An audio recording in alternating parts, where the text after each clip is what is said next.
Howdy, howdy, howdy, ladies and gentlemen. My name is Kyle Snyder, and I welcome you again to another episode of the New Deal Network podcast. Again, I am joined by my good friend Dakota Sailor. Hello there. And we got a couple movie reviews for you guys. We got Kingsman, and we got American Made. I suppose we'll start with Kingsman. I'm not even sure if a review is relevant at this point. The movie's been out for quite some time, but well, for the sake of completeness, Dakota, what did you think of the movie? Pretty decent. I wouldn't say it was as good as the last one, but because it set such a high bar. But I think for a sequel to that movie, it was pretty decent. So yeah, on a scale of 10, I'd say the original was like more like an 8, and I think this one was more of a 7. Yeah, I can see that. Yeah, I'd probably give it like a 6.5 or like a soft 7. It was a good sequel.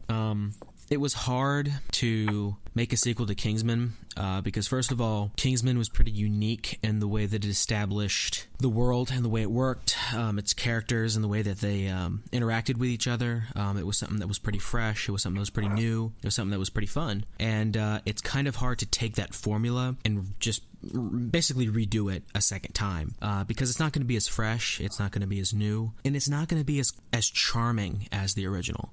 And I think that's the first big problem that the movie had. It was good, but it's just not as good as the first one. Because like the main villain, Julianne Moore. I like Julianne Moore. I know you don't. No. I just don't think she was incredibly well cast for the role. She's fine. The issue is the villain. Yeah. Because she's very static compared to Samuel L. Jackson played a very dynamic villain. Yeah, and I think the fact that it is so, I don't know, I don't want to say samey because it does do some things very different than the original, but I couldn't shake the feeling of sequelitis. It feels a little safe. Yeah, it feels a little safe, and I think that kind of that knocked it down a peg for me.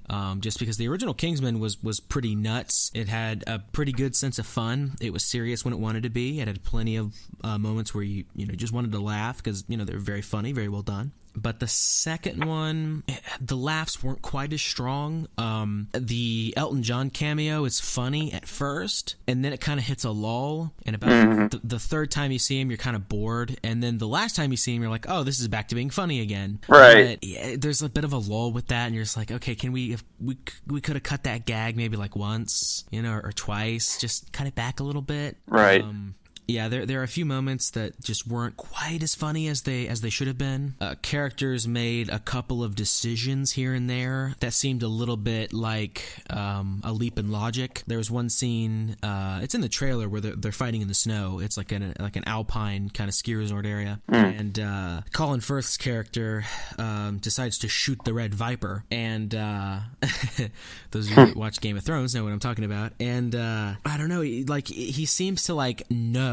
This is spoilers, obviously, because the movie's been out for a while, so, spoilers. But he seems to know that he's going to turn on them, and it's like, well, that's kind of weird. And then he comes back in the movie later because he doesn't actually die. And it turns out that, yeah, he turns on them. And I'm like, it would have been way more clever and interesting if he didn't. It would have been way more interesting if he came back and was like, oh, man, those guys need my help. And he shows up, helps them out, and is just like, don't fucking shoot me again, dude.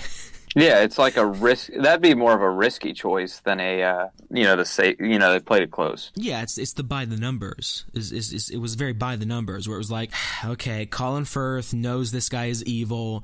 Our main protagonist doesn't think he's evil and proceeds to badmouth Colin Firth. And so we, of course, know, if you've ever seen a movie in your life, the third act, he's going to show up and he's going to turn bad. And guess fucking what? That's exactly what he does. Right. And I think it would have been way more surprising if he just showed up and helped them without even really commenting on the fact that one of them shot him in the face. He brings it up once as like a one-liner, like literally just like, don't shoot me in the face again, dude. And then like that's it. Like that'd be hilarious, and it would be like really like, whoa, what a surprising twist. Like the guy wasn't actually bad, and Colin Firth did make a mistake. It humanizes Colin Firth's character more, and it doesn't give us a cheap by the numbers cliche in the third act. And I think it would have been much better if they had not gone the route they did. The action sequences were fun. They were energetic, but I think they cut too much. The first scene in the car, there's the car chase in the beginning of the movie. They are fighting inside one of these cars, pretty small cabs, and the camera is moving constantly. Now, the first movie did this. The first movie did move the camera a lot to show momentum in their action scenes. This was a little too much. It's like they read reviews somewhere that it was interesting and cool and original, and they thought, okay, well, let's just do a shit ton more of that in the sequel. And so they proceeded to crank it up to 11 and move the camera around constantly in the first action scene. It's not that bad, but they could have toned it back a little bit. They should have toned it back a little bit and kept it to be more occasional than it was. I think it was kind of annoying the way in which they moved the camera around so much, especially in that first action scene. But it was. Well, I mean, it's one of those things. It's like, oh, we got to ante it up when sometimes less is more. Yeah, exactly. What are some of your other thoughts on the movie overall? I think it had one of the greatest celebrity cameos I've ever seen in my life. Okay. Because he just pops in and he never goes away, and I love it. I assume you're referring to Elton John? Yes. Yeah, I mean, it was hilarious, don't get me wrong, and it's honestly one of my favorite celebrity cameos, too. I just wish they had toned it back a little bit, because if they had used him a couple times, less, just a few more, just tick them off, just a couple, it would have been a bit more unique, and the joke would have stayed consistently funny, instead of only being funny some of the time. It was funny a lot, but there were a couple times where you're just like, we don't really need him there. Let's just cut that. I don't know. Yeah, I don't know. I enjoyed it. I thought it gave it a little bit of personality. Oh, it definitely did. And the last sequence that he's in is awesome. Yeah. We're into spoilers, of course, so it doesn't matter. But at one point, he fights a couple of guards in a really flamboyant, flamingo-esque costume, and it's freaking amazing. Yeah, that is the one scene in the film that, had I not been in a chair, I would have, as the kids say, raffled. I would have, honestly. I would have it was amazing. Definitely a real standout moment in terms of the comedy. Yeah. But yeah. I'd say hard 6.5, maybe soft 7, and then you give it a soft 7. Yeah, I'd give it a soft 7. Okay, alrighty. Well, I guess moving on to American Made. Opening thoughts on that? Decent film, not great, not bad. Okay. Pretty above average. Okay, yeah. I'm kind of in a similar ballpark as you. I think I enjoyed it a little bit more than you did, and I guess we'll get into that later. Right. I guess if you had to numerically rate it, what would you give it? I'd give it a 6.5. Okay. 6.5. I'd probably give it like a harder 6.5. I'd give it more like a soft 7 consistently. There are a few things that I actually really enjoyed about it, but we're close in our rating. But I do think I liked it a little bit more than you. Well, what made you like it even more than I did? There's some about it that just made me kind of smile through a fair amount of it. I think it was mostly Tom Cruise's performance and his character. There's just something about his character that made me go, nice, man. I don't know, there was just something about him that he was just very charming to me. And even when he was doing sort of, more bad things, I was just still totally on board. I was like, this guy's great. I like this guy. Yeah, I mean, I smiled through the whole movie. I did enjoy myself when I watched the film. My only issue was I thought that the cinematography was a little off. Yeah. The editing was a little off. The ADR, some of the ADR was pretty bad because it was noticeable. Yeah. And I just thought that the structure was a bit rushed. Mm-hmm. I can see that. I definitely get where you're coming from. I think I was just... How should I put this? I guess I would say that I was so enjoying Tom Cruise's performance, I didn't really care. Yeah.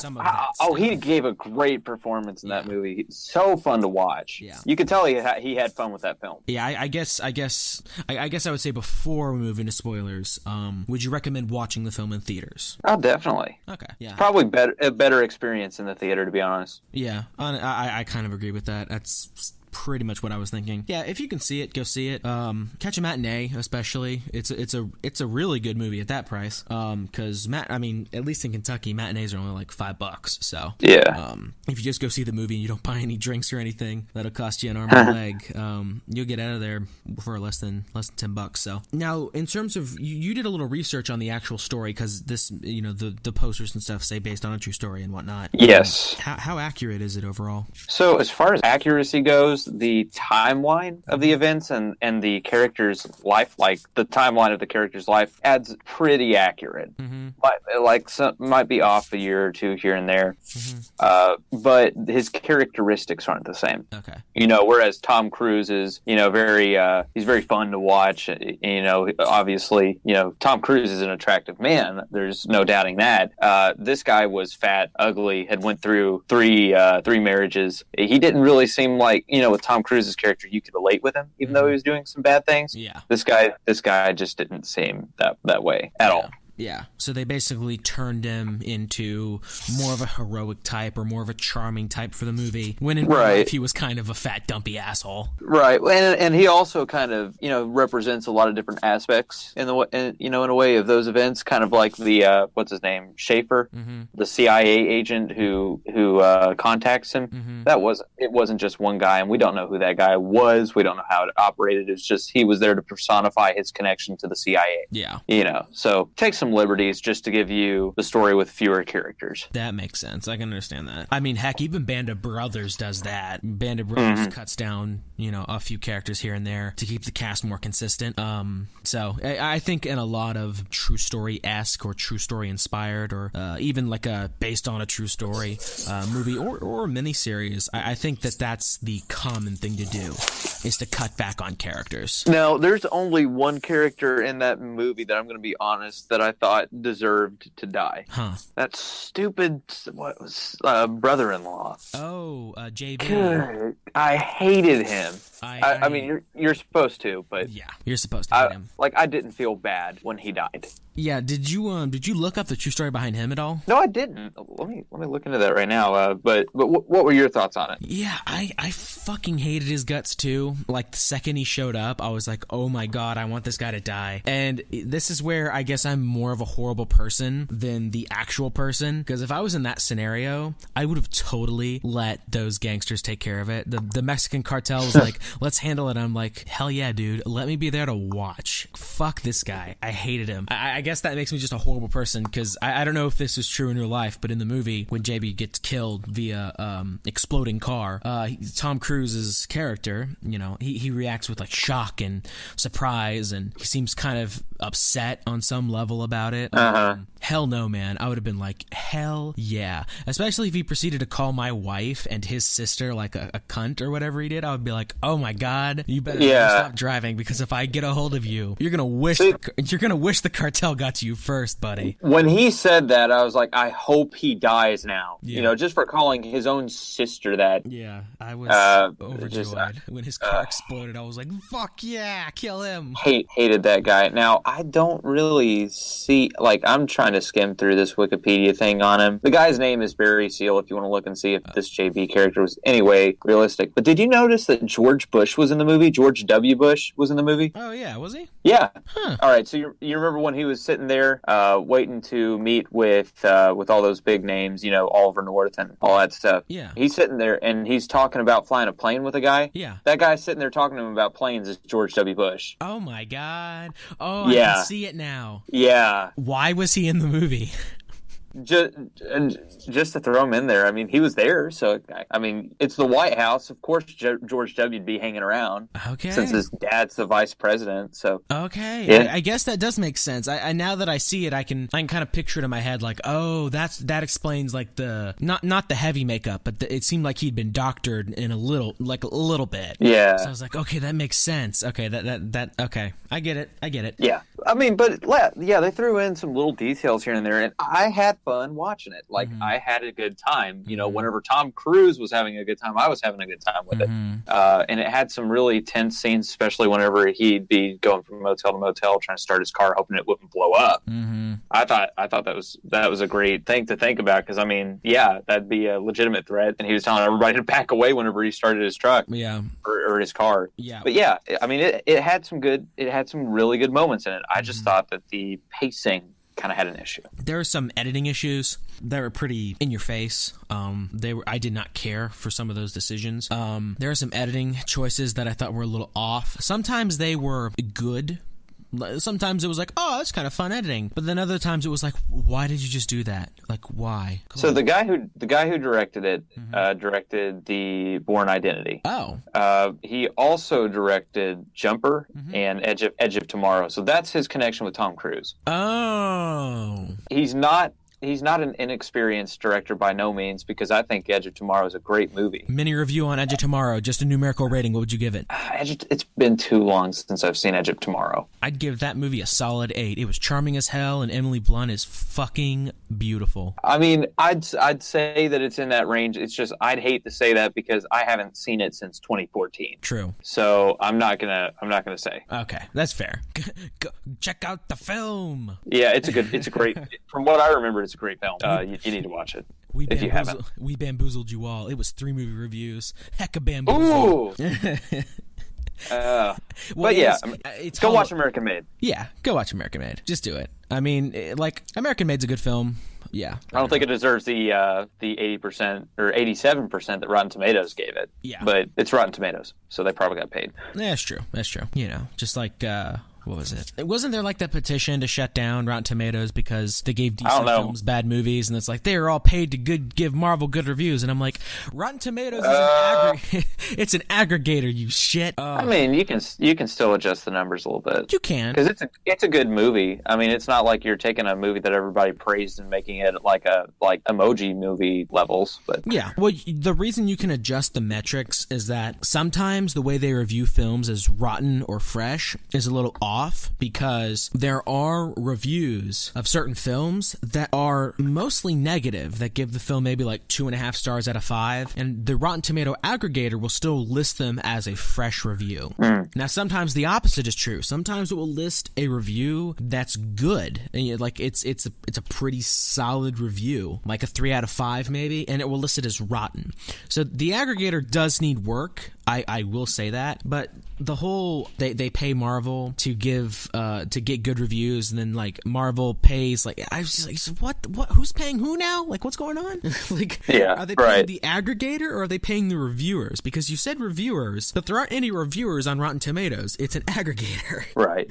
It's like, I mean, what do you mean, Change.com? To me, it kind of seems like Tom Cruise is making a comeback, but of course, I haven't even seen any of the Jack Reacher movies. So, have you seen them? No. I need to watch them. I mean, I know that the last one wasn't given that great of a review, but I heard a lot of people had fun watching Jack Reacher. Yeah, the first one got some pretty good reviews. My sister saw it with my father, and they both enjoyed it. They both liked it quite a bit. My sister bought it on DVD, and she doesn't buy that many movies, so she seemed to really enjoy it. That's good. Yeah. But yeah.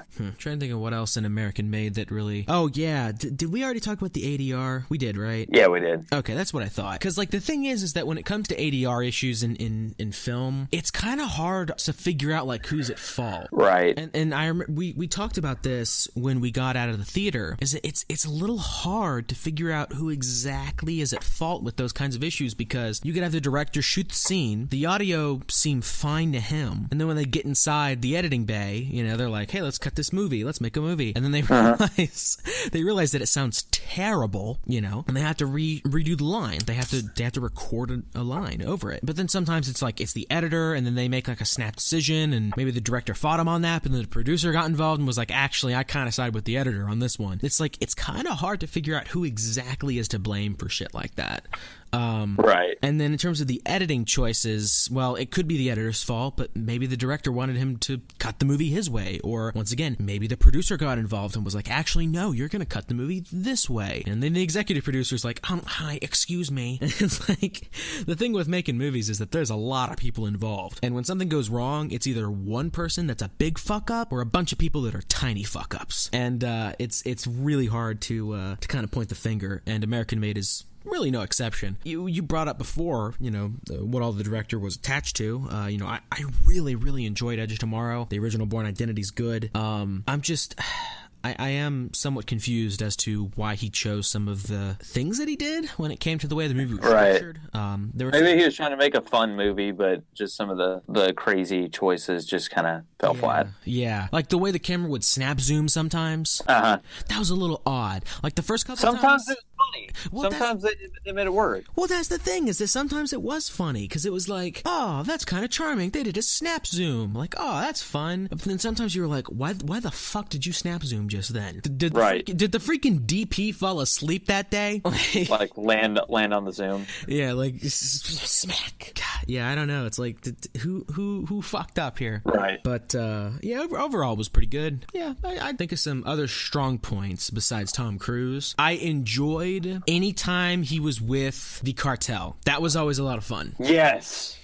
And it's kind of weird saying that, because it's like you think the words cartel and fun shouldn't be like at all associated with each other. Cartel scenes are fun. Yeah, but cartel scenes are fun. The one with them making bets on whether or not he's going to be able to take off the way with the plane, like it's so overloaded with cocaine. They're like, is he going to be able to do it? Like making bets, and like that's a lot of fucking fun. The scene where they attend that party and like those naked people running after a car. that was funny. I was like, okay, all right. I liked it overall. I'm trying to think of like some other standout things that I'm like, oh, that's enjoyable. The guy who played Schaefer, actor, he did really good in The Revenant as well. That's where he looks familiar. Yeah. What's his name? I'm trying to think of his name. No clue. I want to say it's like Domhnall Gleeson or like Damel Gleeson or Gleason. It's something. I feel really bad not remembering his name because he's a good actor. 1 second, Google. Awesome. You saved me from my stupidness. Domhnall Gleeson. I was close.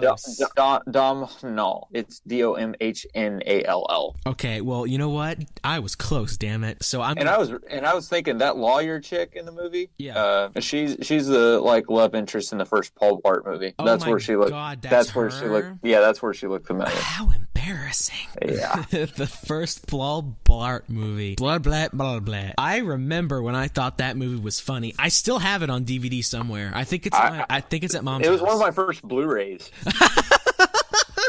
Somebody got my aunt had got it for me. Oh fuck! I'm oh fuck! Oh god. Okay, I'm back. Oh god, that was funny. It was one of my. You said that with such vigor. That was beautiful. It was one of my first Blu-rays. Holy shit! Blade Runner, Citizen Kane, American Beauty, blah blah blah blah. It's like holy shit. Oh, okay. Wow. Okay. Love interest from Paul Blart. What a great career. Yeah. She was good in this one though. Like it was a really small role, but she was pretty good in it. I was like, hey, I liked it. She did a good job.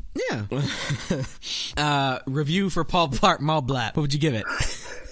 Paul Blart, man, it's just, I mean, it's something when you're like, frick, when did that movie come out? A long time ago. Back when Kevin James was still considered funny. Yeah, funny how things change. 2009. So I saw that when I was like 12. Yeah. Yeah, it's funny when you're 12. But now it's just like, man, that's a solid 3.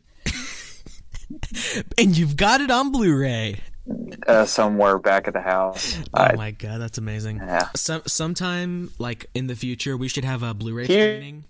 Yeah, we should be like, hey guys, you ready to you guys want to watch a Blu-ray? It's a really good movie. And then like you totally trick them. You get them all down. You sit up, couches, or they're all sitting down. Hey, this is gonna be fun. Give them popcorn, passing out the drinks, and then you lock the door behind them. And you play Paul Blart Mall Cop. Paul Blart Mall Blat. You just like, I'm not trapped in here with you. You're trapped in here with me. And play the entirety of Paul Blart Mall Blat in glorious Blu-ray. Paul Blart Mall Blat, now in 5.1 surround sound. Now in 4K. Wait, hold on. Let me Google on Amazon. I wonder if there's a 4K Paul Blart Mall Blat. 4K Blu-ray. Paul Blart Mall Cop. All right. You have to live with yourself now. That's in your search history, motherfucker. That will never wash off. Blu-ray Paul Blart. Okay, so there is a Blu-ray. It's $8. Whoa. So they have not reissued a Blu-ray of Paul Blart Mall Cop since 2009. Okay. So like you know how you have your different issues of the movie. Yeah. Like you might have a different cover art or might have different special features. Might be like a collection. Yeah, they haven't done that. Okay, awesome. $5 on DVD. Well, in terms of good Blu-rays that you should actually own, did I tell you I got my 4K ultra high def copy of Blade Runner in? I'm jealous. It's beautiful. It's so beautiful. In terms of 4K transfers, it might be one of the greatest of all time for like any movie released like before 2000.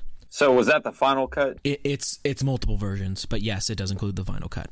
Is it the one that says the final cut, but it has a bunch of different versions of it? No, it's one that's a black case with the unicorn on it. Okay, so I've got that as the booklet, but that wasn't a 4K transfer. That was back when it was.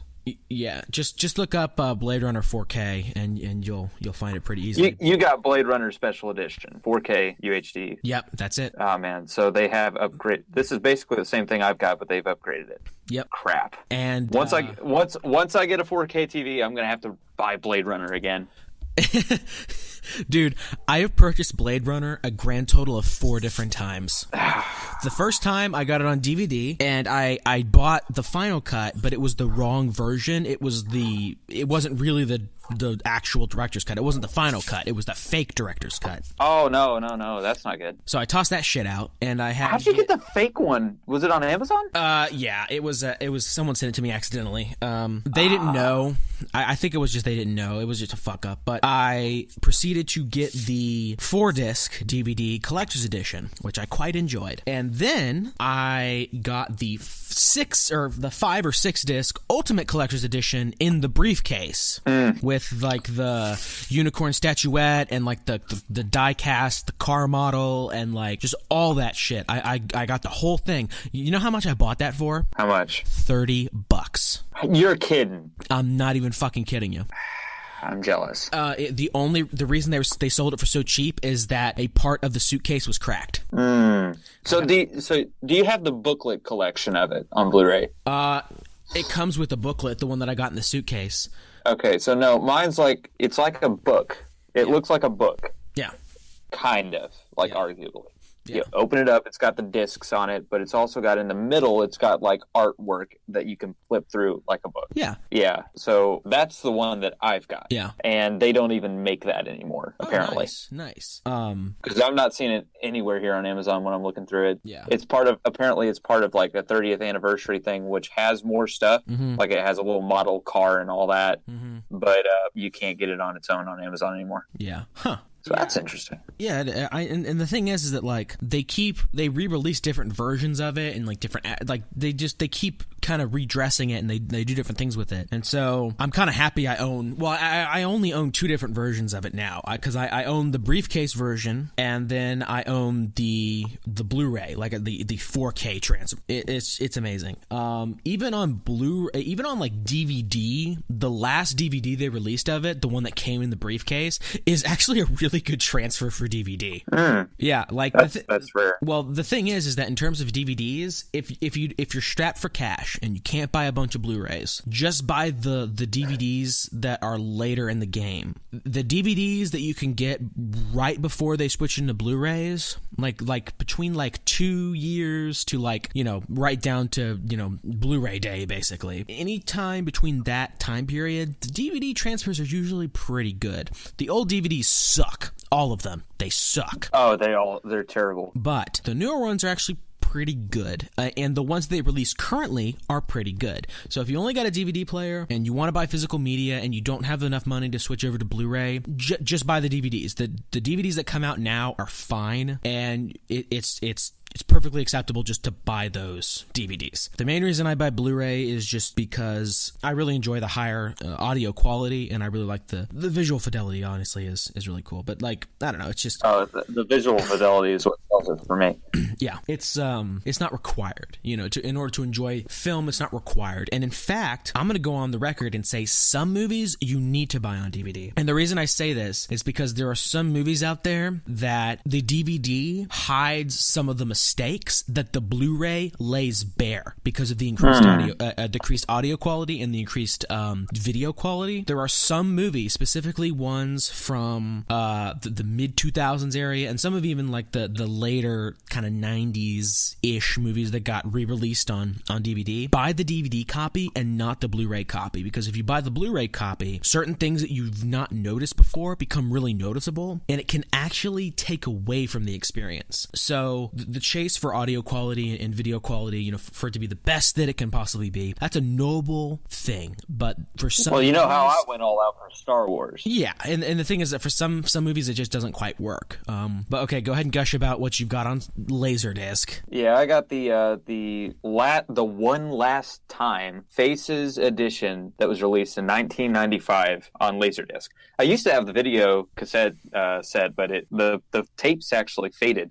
So I was kind of like, well, I still want to be able to watch Star Wars. I had the original trilogy on Blu-ray, but I'm like, yeah, but I don't enjoy it. Like, I really don't enjoy it. So I was able to find a really good deal. It's like $15 for the collection, and of course I had to go out and get a Laserdisc player. But I have got, because honestly, it doesn't cost that much for Laserdiscs. Even for those, people have tried to sell those for a lot of money, but people end up being like, I'll give you $50 for it. Yeah, it's just not. It's like a step above video. The audio is perfect. Yeah, audio on Laserdiscs are amazing. Yeah. Video, not so much. Yeah, but it's the uncut Star Wars. Yeah, as close as you can get. Yeah, because the thing is that there are certain mediums that are just not big collectors, like havens, like HD DVD. Who the fuck is gonna pay a bunch of money for a really good HD DVD? Like, that's just not of Happy Feet. I don't know. Yeah, like that's just not a collector's item. You know what I mean? Like, that's not a collector's item. And it also depends on the cut of the film, because I could justify getting Scream on Laserdisc because the director's cut was on that. Mm-hmm.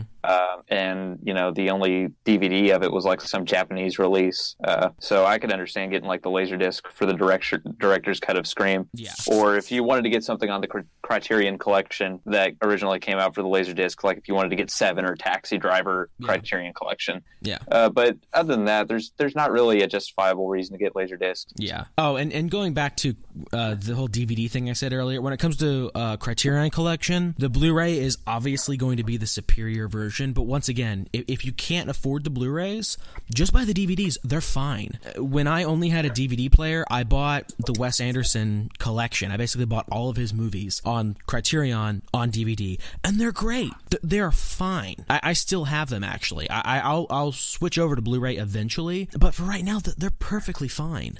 There's nothing wrong with them. What do you think of? Did you see the trailer for Isle of Dogs, the new Wes Anderson movie? Yeah, you sent it to me. Awesome. I've never seen a Wes Anderson film, so it looks like what I'd probably expect. Okay. Because I can tell there's quirkiness. I've seen the trailers. Awesome. At some point, we'll have to get together and we'll watch some Wes Anderson movies before we go see that. Okay. That'll be a thing we'll have to do. But let's see what else. God, I'm trying to think if there's anything else movie related that we should comment on. Oh, trailers. The trailers. Yeah. So the first trailer that we saw when we go see American Made was All the Money in the World. So what did you think about that one? It looks interesting. At first, I thought it was kind of a joke, and then it said Ridley Scott direct, and then director Ridley Scott, and then when it went on, and then that big thing at the end, like, I'm not giving any money because it's about a ransom, and grandfather doesn't want to give any money for the ransom for the kid rich grandfather. That looks interesting. Yeah, I love Kevin Spacey. I've always loved Kevin Spacey, so I might go see it just for him. But I don't know. Like, the thing is that Ridley Scott's name is not what it used to be. He's done some real stinkers, and very true. In a lot of ways, he has lost his touch somewhat. The Martian was good. It's a good movie. What's another movie he's directed like relatively recently that was good besides The Martian? Relatively recently? I don't know. Yeah. So, he's lost his touch. He's still a talented guy, but I don't know, like, when I see the name Ridley Scott, I don't immediately go, oh man, I gotta see that. I go, but it's Ridley Scott, and it's not a gimmick movie, because this you know what I mean? Yeah. Because usually it's like, this is a Ridley Scott alien movie. This is Ridley Scott, like, you know, other Ridley Scott stuff. Yeah. So periodical, like, I guess this is kind of based on history, but this is actually, like, it's not super high tech. Yeah. Which is kind of what Ridley Scott's been going for with a lot of his stuff recently. Yeah. I don't know. I think I usually only think, well, I hope this one's good when I see his name. So my thing is, well, I hope this one's good, and time will tell if that is actually the case. I wish him well, but I'm not as faithful as I once was when it came to Ridley Scott's name, which is a shame because I've said this before, but you know, Blade Runner is one of my top 3 movies of all time. Like, that is one of the top 3, like, in terms of my favorite movies of all time, and I've seen a shit ton of movies. That's so far up there, so it kind of pains me to say that about Ridley Scott, but it's kind of true. But yeah, we'll see. What about father figures? It's been done so many times. All right, The Commuter. It's been done. I feel like we're just gonna run through these fucking pieces of shit trailers. Like, it's been done. It's boring. I hated it. There's only one thing. Yeah. Yeah, go on. I'm gonna have to cut you off here because The Commuter's gonna suck. We already know it's gonna suck, and you know why? One word: January. It's coming out. The place where all bad movies go to die. It's coming out in January, so fuck The Commuter. We're not even gonna talk about it anymore. LBJ, what'd you think of it? Interesting, but I don't know if it'll be historically factual, and I don't know much about the other HBO film that you're talking about. So the one with Bryan Cranston as LBJ.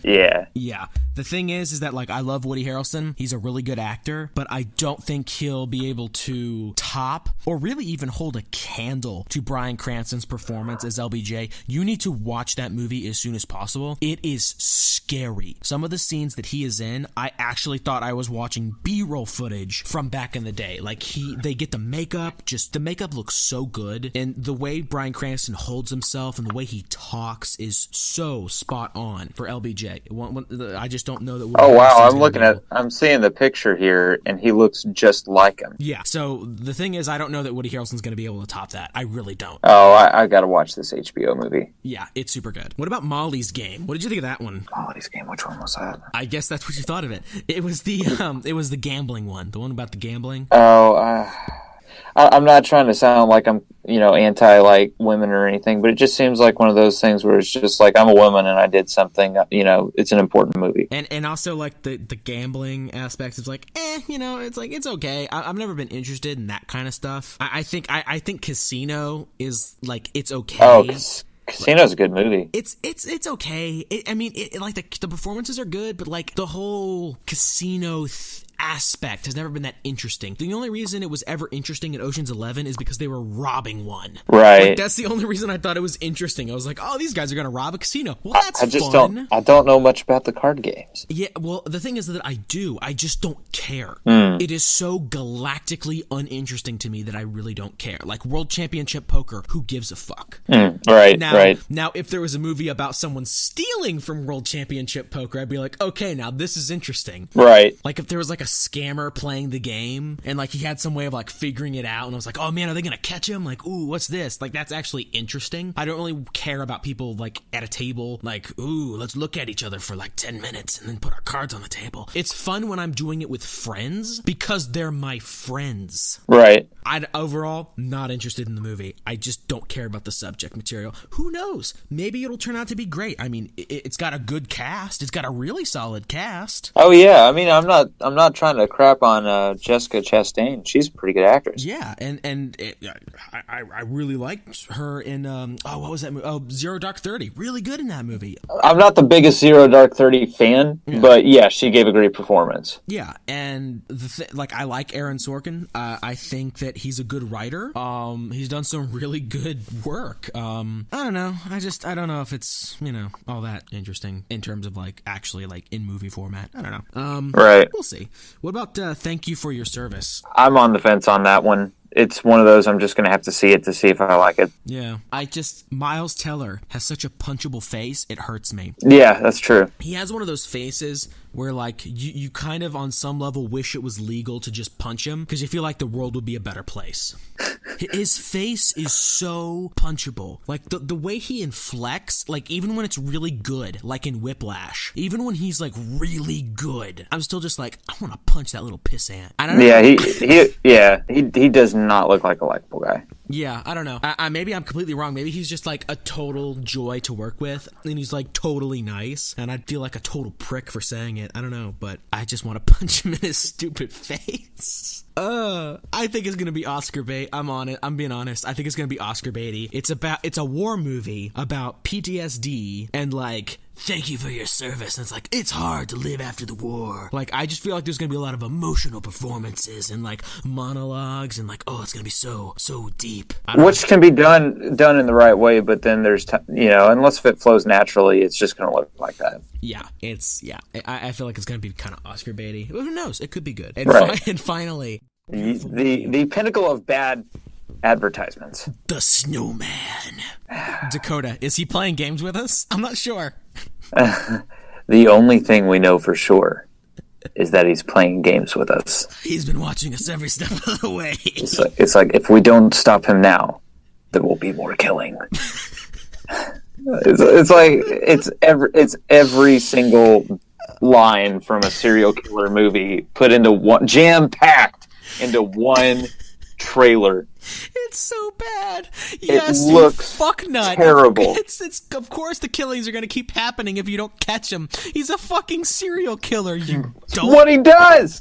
It's what he does. And maybe if he gets a lull, he'll want to do it again. I mean, that's kind of what happened to the BTK killer. Oh shit. When we don't catch him, he'll keep doing it. Right. Oh my god. And then he just logs in from a church computer and gets caught, and that's the end of the story. They're fucking. They got the BTK killer in there, and they're like, we got you. And he just looks at him and goes, "It's a good thing you caught me, otherwise I'd keep doing it." Right. I was like, what else would he do? Pick up knitting. Tell us about yourself, BTK killer. Well, I've been playing with you guys the whole time. I've been playing games with you. I've been watching you. Yeah. Oh my god. Fucking hell. Such a bad trailer. It rivals Geostorm in terms of shit trailer. We've already talked about Geostorm. Oh my god. We will be seeing Geostorm. We both have made a decision. We are going to go see that movie because we are going to riff the fuck out of it when we get in there. And if it's going to deserve every bit of it too. If it's a good movie, I will kill myself on camera. I will be so upset and distraught. I will go Kurt Cobain. I will end it right then and there. I will Kurt Cocaine it. Cocaine it. Yeah, I'm hoping, like, Geostorm better be as shitty as I think it is. You know what rating it got? What? Hold on, I thought it was based off like a Hasbro thing. I guess I was wrong about that. Yeah. It's got a 7 out of 10 on IMDb. What? Yeah. Are you shitting me right now? How many user reviews? Let me click on the IMDb link. But yeah, it's got a 7 out of 10. I don't think Rotten Tomatoes has released their aggregated score yet. Oh my god. Let's see. If this gets a fresh... Out of 11,000 users on Rotten Tomatoes, 91% want to see it. Oh my god. It's got a 6.9 out of 10 according to 1,466 user reviews. Or wait, no. 12 critic reviews, 18 user, 6.9 out of 10. How many of the critic reviews are positive? 12. Let me click on the critics. Oh, I'd have to go through every single one. But the thing is, it's a bunch of no names. You've got Mike's Movie Moments. You got some German guy, Chinese, German, Indonesian, so no Indonesian, Indonesian. Okay, so no one cares. So the movie's gonna suck because of course, a big effects movie's gonna impress a foreign audience because they don't have the budget to make stuff like that. That's true. So yeah. Yeah. Well, I mean, the Warcraft movie is a perfect example of that. Like, it bombed in the States and did crazy well in China. Yeah, they eat that up. Well, I'm hoping it's a piece of shit. It better be. Yeah, yeah, God, those trailers were a mixed bag if ever there was one. There wasn't a good trailer out of the bunch, though. Even All the Money in the World, which is a movie I was kind of interested in, didn't have a very good trailer. It didn't make me say, wow, I want to go see that as soon as it comes out. Father Figures made me want to destroy the screen. The Commuter Basically made me want to vomit because I was laughing so uproariously at it. LBJ, my only thought was, well, Bryan Cranston did it better. Molly's Game, I was like, subject material, not interesting, whatever. Thank you for your service. I thought Oscar bait. And then The Snowman, I just thought, well, that was shit marketing. It's just, it wasn't a very good showing. It wasn't a very strong showing. And it's kind of a shame that there are movies that are marketed like that, where you're just like, who wants to go see it? Like, who looks at that and goes, oh, wow, I can't wait. Like, it just... Apparently Geostorm. I guess so. It's just bewildering. I don't know. Any other movie-related stuff? Not that I can think of. Okay. We'll sign off here, and we'll see you guys hopefully next week. I'm not sure when we'll be reviewing the next set of movies. Hopefully before too long. But, yeah, this has been Kyle and Dakota for the New Deal Network podcast, signing off.